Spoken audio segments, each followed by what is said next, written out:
Hey everyone, I'm Reed. Welcome to the channel. We all know that there's a lot of misinformation floating around these days, especially when it comes to executive orders, bills, and other government documents. So, I'm here to cut through the noise and give you the real deal, straight from the horse's mouth. No spin, no fluff, just the facts as they're written. Today, we're diving into Executive Order 14151, dated January 20th, 2025, and I'll be reading it exactly as it is. So, grab your coffee, sit back, and let's get some truth into your day.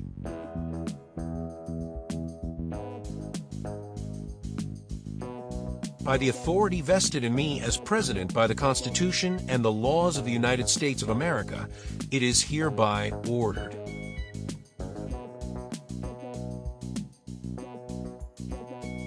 The Biden administration forced illegal and immoral discrimination programs going by the name Diversity, Equity, and Inclusion DEI into virtually all aspects of the federal government in areas ranging from airline safety to the military. This was a concerted effort stemming from President Biden's first day in office when he issued Executive Order 13985, advancing racial equity and support for underserved communities through the federal government. Pursuant to Executive Order 13985 and follow-on orders, nearly every federal agency and entity submitted equity action plans to detail the ways that they have furthered DEI's infiltration of the federal government. The public release of these plans demonstrated immense public waste and shameful discrimination. That ends today. Americans deserve a government committed to serving every person with equal dignity and respect, and to expending precious taxpayer resources only on making America great. A. The Director of the Office of Management and Budget OMB, assisted by the Attorney General and the Director of the Office of Personnel Management OPM, shall coordinate the termination of all discriminatory programs, including illegal DEI and diversity, equity, inclusion, and accessibility DEI mandates, policies, programs, preferences, and activities in the federal government under whatever name they appear. To carry out this directive, the Director of OPM, with the assistance of the Attorney General as requested, shall review and revise, as appropriate, all existing federal employment practices, union contracts, and training policies or programs to comply with this order. Federal employment practices, including federal employee performance reviews, shall reward individual initiative, skills, performance, and hard work, and shall not under any circumstances consider DEI or DEIA factors, goals, policies, mandates, or requirements.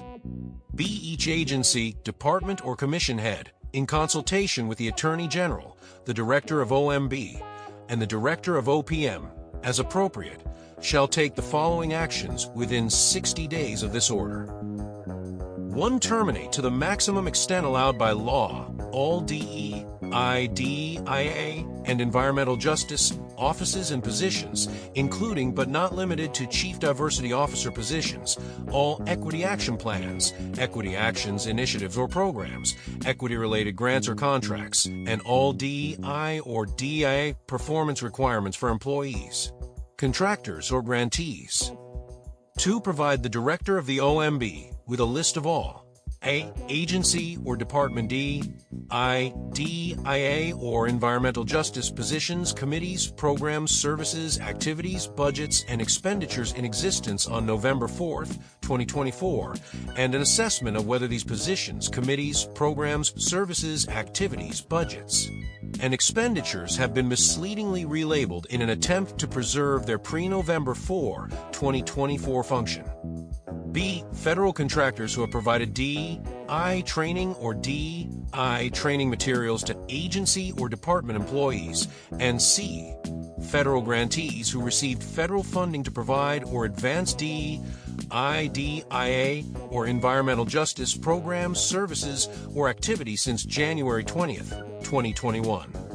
3. Direct the deputy agency or department head to A. Assess the operational impact, e.g., the number of new DEI hires, and cost of the prior administration's DEI, DEIA, and environmental justice programs and policies, and B. Recommend actions such as congressional notifications under 28 U.S.C. 530D to align agency or department programs, activities, policies, regulations, guidance, employment practices, enforcement activities, contracts including set-asides, grants, consent orders, and litigating positions with the policy of equal dignity and respect identified in Section 1 of this order. The agency or department head and the director of OMB shall jointly ensure that the deputy agency or department head has the authority and resources needed to carry out this directive. C. To inform and advise the President so that he may formulate appropriate and effective civil rights policies for the executive branch. The Assistant to the President for Domestic Policy shall convene a monthly meeting attended by the Director of OMB, the Director of OPM, and each deputy agency or department head to 1. Hear reports on the prevalence and the economic and social costs of DEI, DEIA, and environmental justice in agency or department programs, activities, policies, regulations, guidance, employment practices, enforcement activities, contracts including set-asides, grants, consent orders, and litigating positions. 2. Discuss any barriers to measures to comply with this order. And 3. Monitor and track agency and department progress and identify potential areas for additional presidential or legislative action to advance the policy of equal dignity and respect. If any provision of this order, or the application of any provision to any person or circumstance, is held to be invalid, the remainder of this order, and the application of its provisions to any other persons or circumstances shall not be affected. A. Nothing in this order shall be construed to impair or otherwise affect 1. The authority granted by law to an executive department or agency, or the head thereof, or 2. The functions of the Director of the Office of Management and Budget relating to budgetary, administrative, or legislative proposals. B. This order shall be implemented consistent with applicable law and subject to the availability of appropriations. C. This order is not intended to, and does not, create any right or benefit, substantive or procedural, enforceable at law, or in equity by any party against the United States, its departments, agencies, or entities, its officers, employees, or agents, or any other person. And that wraps up our overview of Executive Order 14151, ending radical and wasteful government DEI programs and preferencing. This order directs federal agencies to close their diversity, equity, inclusion, and accessibility offices and DEI-related positions and discontinue the use of federal funds for DEI training, programs, and grants. It also requires that federal hiring and contracting decisions be made solely on merit, without preference based on personal characteristics.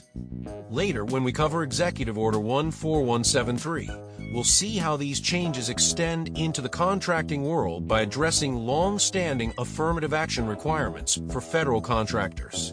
But before that, in our next video, we'll take a closer look at Executive Order 14152 and the actions it sets in motion.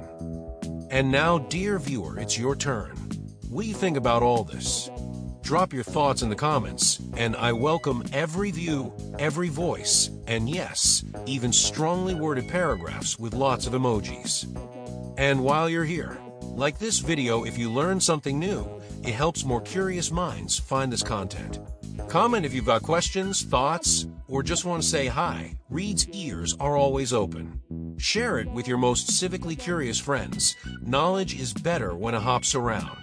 Subscribe for more clear, calm, and no-fluff breakdowns of what's really written in official documents. Until next time, I'm Reed the Rabbit, reminding you to stay sharp, stay civil, and always read the footnotes.